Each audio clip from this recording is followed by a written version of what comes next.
7절에서 12절 말씀입니다.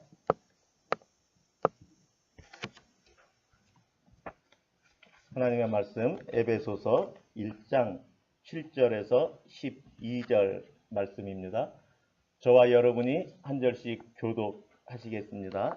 제가 먼저 읽습니다. 우리는 그리스도 안에서 그의 은혜의 풍성함을 따라 그의 피로 말미암아 속량 곧 죄사함을 받았느니라.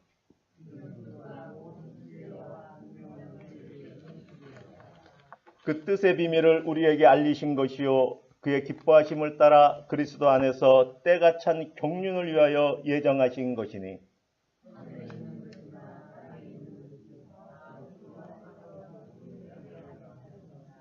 모든 일을 그의 뜻의 결정대로 일하시는 이의 계획을 따라 우리가 예정을 입어 그 안에서 기업이 되었으니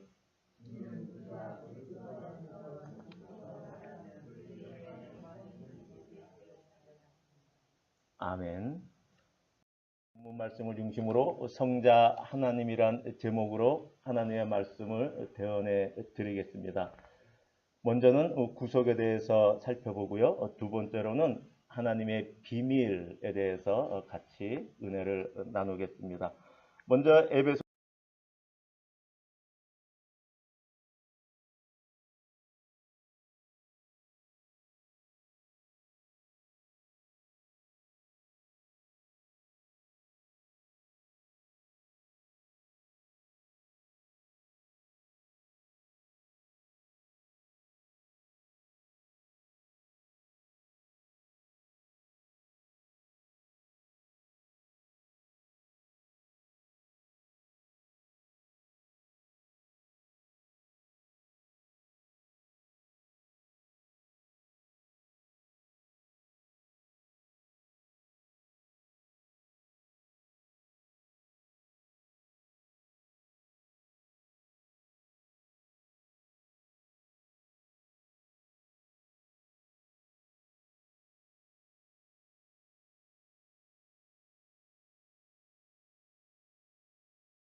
보겠습니다.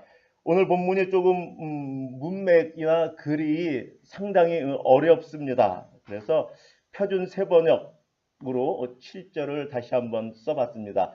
같이 한번 읽을까요? 시작. 우리는 이 아들 안에서 하나님의 풍성한 은혜를 따라 그의 피로 구속 곧 죄 용서를 받았습니다. 구속이라는 것에 대해서 조금 같이 살펴봤으면 좋겠습니다. 한자로는요, 구원할 구자하고 속죄할 속자, 이 두 가지로 되어 있고요. 한자 사전의 뜻을 보면은 죄를 면하기 위해 돈을 바치다. 이게 구속이라고 되어 있습니다. 또한 네이버 국어 사전을 보면요, 예수가 십자가에 못 박혀 인류의 죄를 대속하여 구원함, 죄를 대속하여 구원함, 그거를 이제 구속이라고 하고 있습니다. 헬라어 원어는 아폴루트로시스라고 되어 있는데요. 전쟁 포로나 노예인 상태에 있는 사람이 있습니다. 그런데 그 사람을 전쟁 포로나 노예에서 해방시키기 위해서 몸값을 지불하는 것. 몸값을 지불하고 어떠한 상태에서 해방하는 것. 그것이 구속입니다. 그러니 이 전체의 포인트를 보면은 대가가 지불된 거예요. 대가. 그것을 구속하기 위해서 거기서 그 상태에서 구원하기 위해서 대가가 지불된 것이죠. 전쟁 포로 중에서 노예 중에서 갓나가는 노예는 대가를 많이 지불했을 것이고요. 조금 시원찮은 노예가 필요한 어떤 사람은 대가를 조금 지불하고 그 노예를 해방시키고 자기가 샀을 것입니다. 대가를 지불했다. 이것이 가장 중요한 포인트입니다. 그러면 이제 다시 들어가서 오늘 요 7절에 네 가지의 내용으로 구성되어 있는데 이 네 가지를 같이 보도록 하겠습니다. 먼저 구속에 조건이 있습니다. 조건. 이 아들 안에서 구속을 했다. 이 아들 안에서 구속이 이루어졌다라고 말하고 있습니다. 여기서 이 아들 안에서라는 그리스도 예수를 말하고 성자 하나님을 말합니다.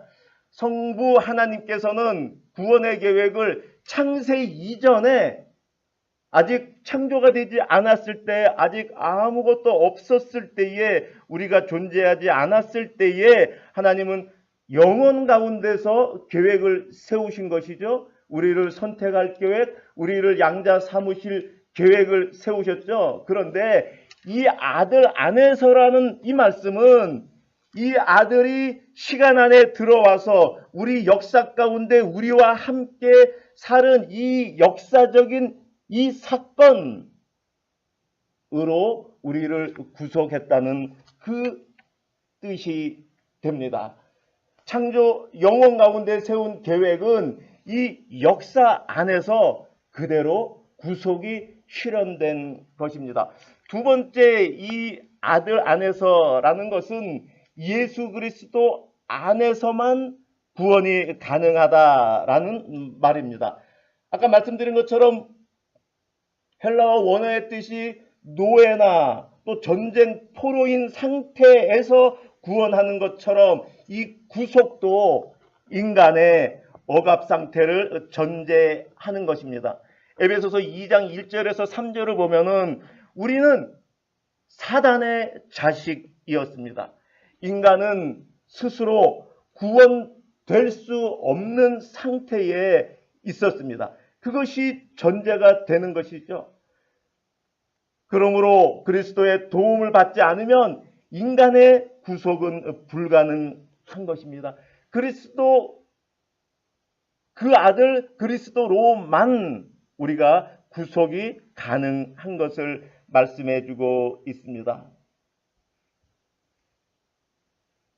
그런데 지금 이 시대에 이 사회에서 논란이 되고 있는 차별금지법을 잠깐 예를 제가 들면은 차별이 금지가 되지 않습니까? 그래서 앞으로는 기독교인이 목사가 예수님만 유일한 구원이십니다 라고 말하면 타종교와 차별을 하게 돼서 그 말을 하지 못하게 되는 것이 차별금지법입니다. 성경에서 말하는 불평등이나 약한 사람들을 차별하는 그 차별이 아니고요. 너희는 어떻게 차별을 하니? 예수 그리스도께만 구원이 있다니 차별하지 마. 그러면서 그것이 법으로 다스려지려는 그 법이 궁극적인 차별금지법의 전략이고 그 목적을 가지고 있는 것을 성도 여러분들도 헤아릴 수 있으면 좋겠습니다. 이 구속의 7절에는 또 두 번째는 지불된 대가가 나옵니다. 아까 헬라어 원어에서 지불된 대가가 있다고 말씀하지 않았습니까? 우리가 사단의 자식으로 있던 그 상태에서 우리를 구속하기 위해서 지불된 대가가 있는데 그의 피가 지불되었다고 말합니다. 이것은 실제적인 죽음을 말하는 거예요.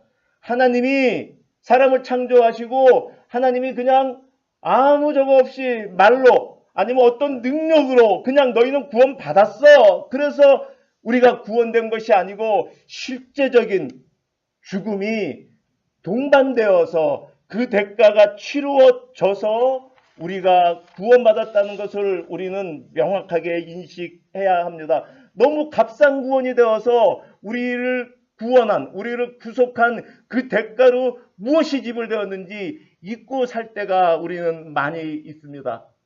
그의 피, 그리스도의 피, 하나님의 아들 성자 하나님의 피가 지불되었습니다. 그러면 왜 하나님의 피가 지불되었습니까? 우리의 죄가 조금밖에 안 되는데 엄청난 대가를 지불한 것입니까? 그렇지 않아요. 아까 말씀드린 것처럼 어떤 노예를 사려고 노예 시장을 갔는데 노예가 그만한 가치가 되니 그 값을 지불하고 노예를 사오는 것이지, 여러분이 시장 가서 시장을 보실 때에 열무를 사신다, 시금치를 사신다고 할 때에 열무가 좋아서 내가 10,000원을 지불하는 것이지, 내가 볼 때 열무가 형편없는데 1,000원이면 되는데 10,000원을 지불하는 일은 존재하지 않습니다. 우리의 지혜로도 그거는 있을 수 없는 일이에요. 하나님께서 성자 하나님의 피를 지불하셨다라고 했을 때는 우리의 죄가 요거밖에 안 되는데 그 귀한 피를 지불했다는 것이 아니고 우리의 죄가 그만큼 크다라는 것을 말해 주는 것입니다. 인간의 죄가 그게 달해 있다는 것을 말씀해 주는 것입니다. 또한 그의 피로 우리가 구속받았다는 것은 하나님의 사랑이 큰 것을 말해 줍니다. 인간의 죄악을 해결하기 위해서 그 대가로 예수의 피가 지불되었다는 것은 하나님의 사랑이 어떠함을 알려줍니다. 인간의 죄악은 하나님의 아들의 피가 지불되어야 할 만큼 흉악한 것이지만 하나님의 사랑은 인간의 죄악보다 더욱더 커서 그 죄를 제거하시려고 자기 아들을 내어주시는 사랑이었습니다. 또 여기에서 그의 피로라고 말한 이 그의 피로 구속받았다라고 말했을 때에 이것은 구속의 고귀함을 말해 줍니다. 인간이 구속의 고귀함은 바로 그의 피에 있는 것입니다. 창조된 인간의 죄악을 해결하기 위해 지불된 대가는 피조물 중에서 가장 값나가는 것, 그걸로 지불된 것이 아닙니다. 우리가 귀하게 여기는 금이나 은, 아니면은 동물들의 피나 아니면 나를 사랑하는 어머니의 피, 우리 아버지의 피, 그것이 지불된 것이 아닙니다. 삼위일체 하나님 가운데 한 번 이 세상을 창조하신 말씀, 바로 그 말씀이신 하나님의 보혈이 지불된 것입니다. 인간의 죄악을 해결하기 위해 지불된 가치는, 대가는 가치로 헤아릴 수 없는 가장 고귀한 것입니다. 여기에 그리스도인들이 목숨을 버리기까지 예수 그리스도의 이름을 부인하지 않으며 이 구속을 부인하지 않는 이유가 있는 것입니다. 또한 그리스도인들이 이 세상을 당당하게 살아가야 될 이유가 바로 그의 피, 이 고귀한 구속에 있는 것입니다. 더 나아가서 그리스도인들이 죄악을 이기는 힘, 세상의 유혹에 휩쓸려 내려가지 않는 힘, 세상을 저항할 수 있는 힘, 세상을 변화시킬 수 있는 그 능력, 창조주 하나님, 성자 하나님의 피로 내가 구속을 받았기 때문에 그 능력이 생기는 것입니다.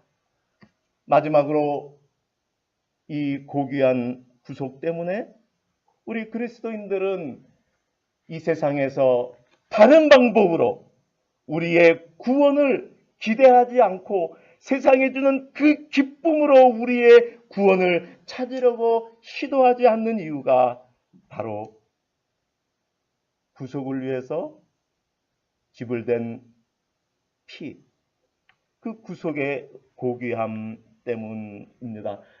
이 구속의 결과는 죄 용서를 받게 되는 것입니다. 구속의 다른 말은 죄 용서, 죄 사함입니다. 구속에 죄 용서가 없다 그러면, 구속은 했는데 죄 용서가 없다 그러면 무의미한 것입니다. 죄 용서가 없다면 마치 이런 것이죠. 내 몸은 더러운데 이 더러운 상태를 그냥 놔두고 새 옷으로 다 나를 이렇게 갈아입힌 거예요. 구속의 기쁨은 우리 안에 하나님이 주시는 구원, 그 구속의 기쁨은 내가 죄사함 받았다, 내가 죄 용서함을 받았다라는 기쁨에서 시작되는 것입니다. 이렇게 하나님이 우리를 구속하신 동기는 하나님의 풍성한 은혜를 따라서 우리를 구속하신 것입니다. 구속은 우리 사람들의 자발적인 어떤 욕구에서 나오는 것이 아닙니다. 말로 다할 수 없는 죄악 가운데 우리가 있을지라도 하나님의 은혜가 없으면 우리는 그 죄악이 좋다, 그 죄악이 좋다, 그 죄악이 더럽고 냄새나고 부패하고 거기에 아무도 있을 수 없는 곳이지만은 우리는 하나님의 은혜가 없이는 그 안에서 우리는 그것을 즐거워하며 그것을 사랑하며 그것과 더불어 사는 그런 죄 짓는 존재입니다. 오로지 하나님의 은혜만이 우리를 구속의 자리로 불러낸 것입니다.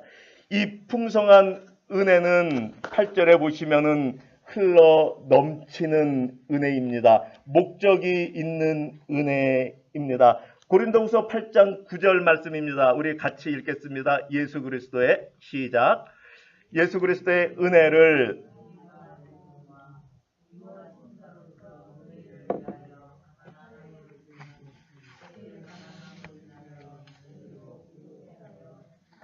하나님께서 은혜를 우리에게 주시는 것은 단지 나만 위한 거, 내 안에 은혜가 받아서 나 안에 은혜가 쌓이는 것을 원하시는 것이 아닙니다. 그것이 목적이 아니에요. 예수 그리스도께서도 본인이 은혜를 우리에게 넘치게 주어서 우리를 부요하게 흘러 넘치게 하는 은혜 아닙니까? 목적이 있는 은혜이죠.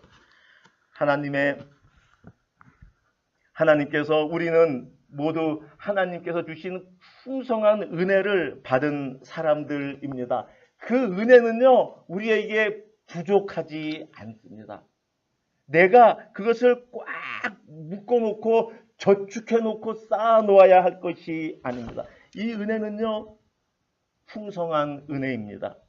나의 비참함, 고통, 눌림, 슬픔, 내가 갖고 있는 상처들을 치유하고 그것들을 다 메워 채우고 흘러 넘치게 주시는 풍성한 은혜입니다. 먼저는 내가 받은 이 풍성한 은혜를 깨달을 수 있어야 합니다. 성경엔 글씨로 쓰여 있는데 이것이 내 안에 넘쳐나지 않고 내 안에 솟아나지 않고 내 안에 살아있지 않고 그냥 문자로 풍성한 은혜라고 하면은 그것은 흘러 넘칠 수 없고 아직 하나님의 은혜를 깨닫지 못하고 하나님의 사랑이 무엇인지 모르는 것이죠. 하나님이 주신 은혜는 내 안에 살아 생명력이 있으며 흘러 넘치는 은혜입니다. 이 은혜를 내가 깨달아 알아야 되고요. 내가 내 아내에게 흘려 보내야 합니다. 내 남편에게 흘려 보내야 하는 것이죠. 내 자녀에게 흘려 보내야 하는 것이죠.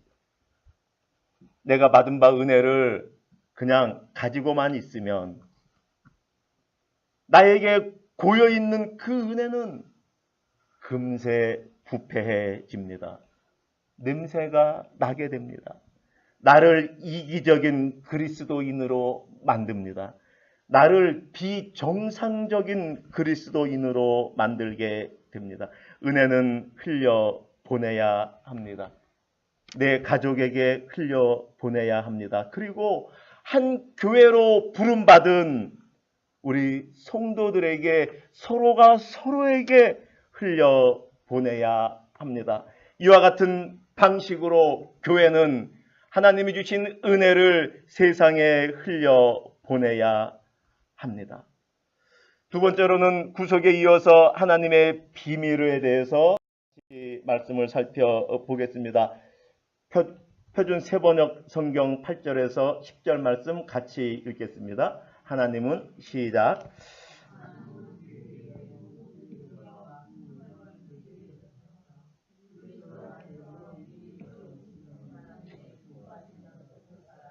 하나님의 신비한 뜻을 우리에게 알려주셨습니다. 하나님의 계획은 때가 차면 하늘과 땅에 있는 모든 것을 그리스도 안에서 그분을 머리로 하여 통일시키는 것입니다. 하나님이 비밀을 갖고 계셨어요. 하나님의 계획이 이렇게 감추어져 있었습니다. 그런데요, 그 비밀이 어떻게 보여졌는지, 어떻게 계시되었는지 에베소서 3장 5절 10절 말씀인데요. 이거 한번 같이 더 읽어볼까요? 천천히 같이요. 시작.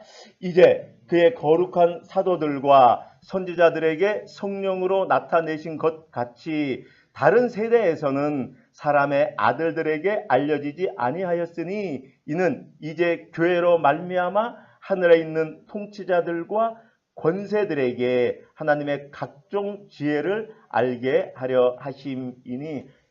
제가 이걸 이제 네 가지로 한번 분해해 볼게요. 이렇게 나옵니다.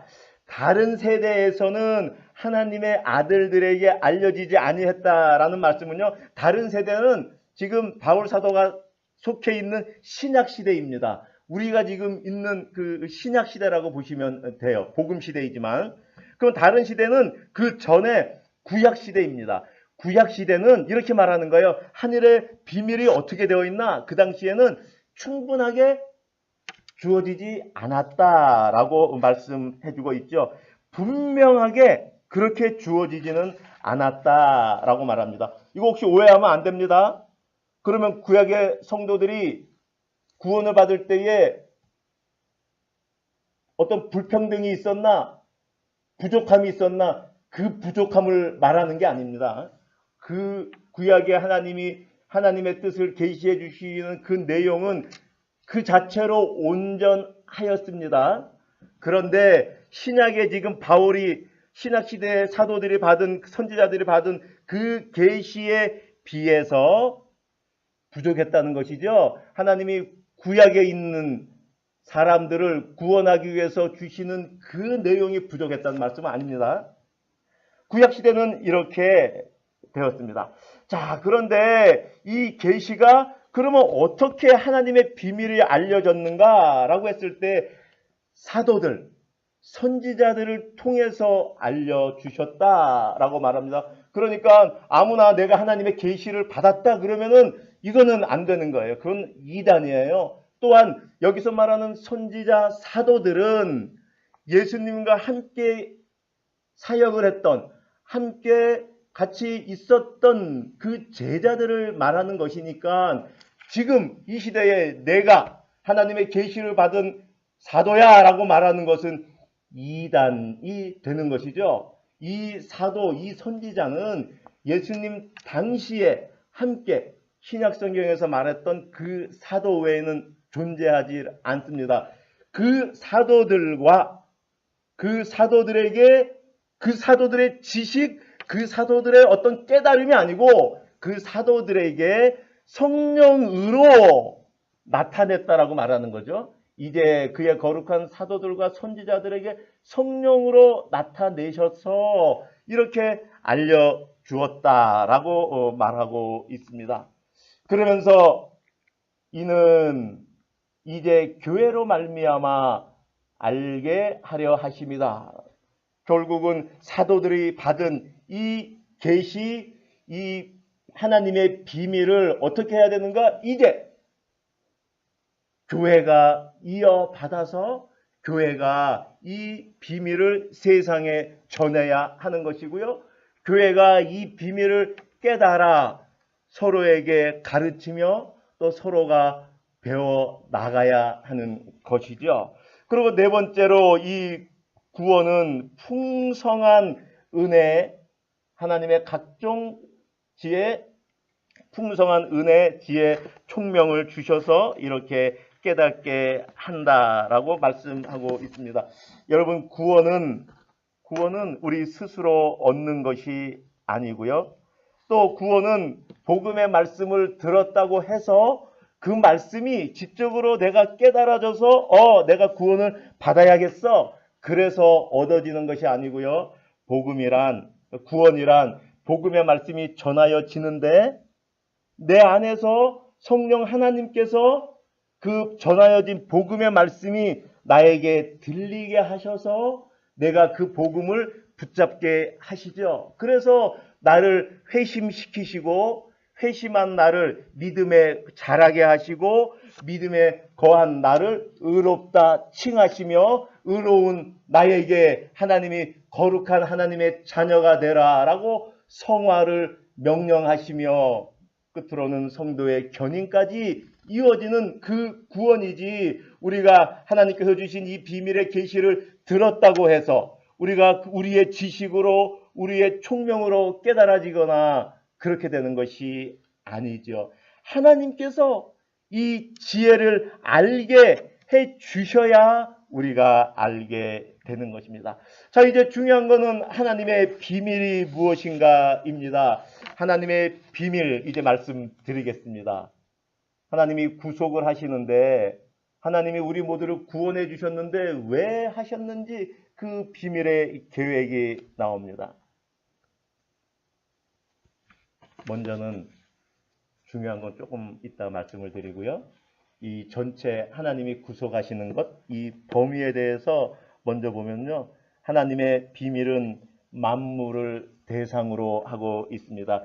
이 만물은요, 우리가 눈으로 보이는 가시적인 육적인 만물을 넘어서 우리가 다 알 수 없는 영적인 세계, 천사들이 있는 그 영역까지 포함된 우리가 알고 있는 육체의 이 영역, 이 모든 것을 포함해서 만물이 하나님의 계획의 적용 대상입니다. 여러분, 아까 제가 말씀드린 것처럼 구속은 어떠한 상태를 전제합니다. 하나님의 이러한 구속의 계획도 만물의 상태를 전제합니다. 계시록 12장 7절에서 9절 말씀을 보면요, 이렇게 말씀하고 있죠. 하늘에 전쟁이 있으니 미가엘과 그의 사자들이 용과 더불어 싸울세 용과 그의 사자들도 싸우나, 이렇게 쭉 나갑니다. 이 말씀을 보면은 마귀가 하나님을 반역하고 거기서 타락하여 하나님의 거룩한 천사들의 많은 수도 마귀를 추종하였다는 것을 우리가 계시록 말씀을 통해 알 수 있습니다. 하늘에서 반역이 일어났고요. 그 반역이 하늘에만 국한된 것이 아니고 로마서 8장 20절 22절 말씀을 보면은 마귀의 유혹을 받은 아담과 하와가 죄를 짓고 타락한 결과 모든 피조물이 고통을 당하고 있는 것이죠. 이렇게 해서 하나님께서 보시기에 아름다운 창조의 아름다움은 없어지고 창조의 질서, 창조의 조화는 완전히 사라져 있는 상태가 지금 우리가 살고 있는 이 상태입니다. 하나님의 계획은 이렇습니다. 하나님의 비밀은 이렇습니다. 계시록 21장 5절에서는 요한 사도는 이렇게 말씀하고 있습니다. 보좌에 앉으신 이가 이르시되 내가 만물을 새롭게 하노라 라면서 하나님께서 만물을 새롭게 하실 것을 요한 사도는 말씀하고 있습니다. 그런데 바울 사도는 지금 그 말씀을 이렇게 하고 있는 것이죠. 그리스도 안에서 그리스도를 머리로 하여 만물의 통일, 이것을 말씀하고 있는 것입니다. 10절 끝에 그리스도 안에서 그분을 머리로 하여 통일시키는 것, 이것이 하나님의 계획, 하나님의 비밀이다 라고 말씀하고 있습니다. 만물의 통일이란 죄와 타락으로 분열과 무질서, 혼란에 빠진 만물을 그리스도의 주권 아래 모두 모으는 것입니다. 완전한 질서와 조화, 아름다움의 상태로 회복하는 종말적이며 우주적인 구원을 가리킵니다. 이것이 하나님의 우주 만물에 대한 계획, 비밀입니다. 하나님의 아들 그리스도 예수를 통해서 천상과 이 땅의 모든 만물이 그리스도를 머리로 모든 것이 질서가 잡히고 조화로우며 통일시키는 것이 하나님의 계획입니다. 이라는 것입니다. 이 모든 것은 그리스도 안에서 일어납니다. 언제 일어납니까? 먼 장래의 일입니까? 그렇지 않습니다. 갈라디아서 4장 4절의 말씀을 보면은 바울 사도는 거기에서 때가 찼을 때 하나님은 자기 아들을 세상에 보내셨다라고 말씀하십니다. 때가 찼어요. 하나님 2000년 전에 예수님이 이 땅에 오셨을 때 이미 때가 찼습니다. 그런데 바울 사도는 지금 때가 차면 이러한 일이 일어난다고 했으니 지금 이미 때가 찬 것이고 지금 이 일이 우리 가운데 일어나고 있다는 것입니다.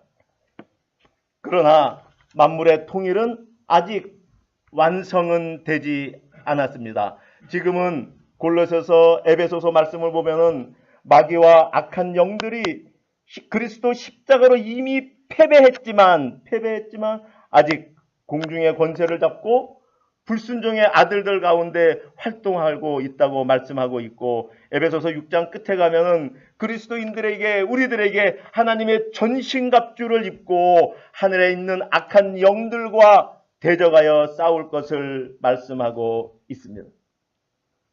그러나 이 영적 싸움은 그리스도께서 이미 이기신 싸움입니다. 승리는 결정되어 있는 것입니다.